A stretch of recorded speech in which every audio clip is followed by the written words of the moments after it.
c'est très très bien si l'Europe place en son centre un projet agricole ambitieux. Il faut le relier à un projet de puissance. Il faut que ce soit très fortement présenté comme la volonté d'assurer, d'affermir et de transmettre aux générations futures la souveraineté alimentaire de l'Europe et des Européens. Et ensuite, avec cette même politique agricole, de trouver les ressorts qui permettent à l'agriculture européenne de se projeter dans le monde à travers des marchés qui sont prospères et qui le seront évidemment avec la population humaine de plus en plus. Donc il faut que ce soit lié à ces réalités-là. Si c'est un discours pour mes consommateurs préoccupés de considérations excessives, je dirais, ça n'ira pas du tout dans le bon sens, c'est même le contraire qui se produira. Donc moi, je voudrais juste qu'on sache exactement quels sont les tenants et les aboutissants, quel est l'objectif. J'ai le sentiment, si vous voulez, qu'à l'échelle européenne comme nationale, ça s'arrange un peu à l'échelle nationale, il faut que le mouvement se poursuive.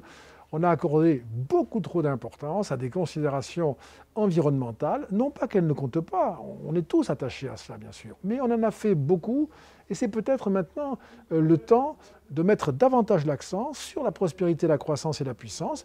On n'oubliera jamais l'environnement parce que ça ne s'est jamais fait, on sait que ça compte, mais il faut faire attention de ne pas tuer la puissance agricole à force de vouloir la verdir, on finira par avoir un objet mort, tout vert mais mort.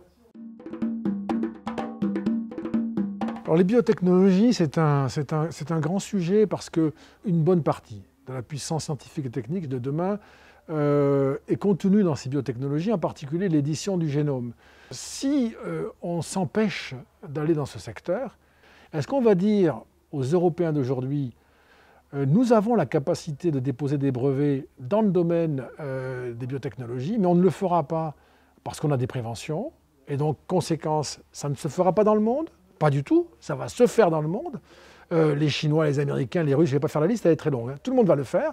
Ils déposeront des brevets, c'est déjà fait, dont nous serons dépendants, dont les générations futures seront dépendantes. Est-ce une façon de concevoir la responsabilité à l'égard des générations futures que de les condamner littéralement, par une inaction actuelle, les condamner à dépendre de brevets que l'on devrait louer ou acheter à des puissances éloignées non européennes? Ça n'est pas raisonnable, ça n'est pas une vision juste, ni même morale du rôle d'un politique. Et puis je crois qu'il faut aussi expliquer à nos partenaires européens que les biotechnologies, c'est un univers que l'on peut, si je puis dire, saucissonner, parce qu'il y a une part qui concerne l'agriculture, mais il y a aussi une part qui concerne la santé.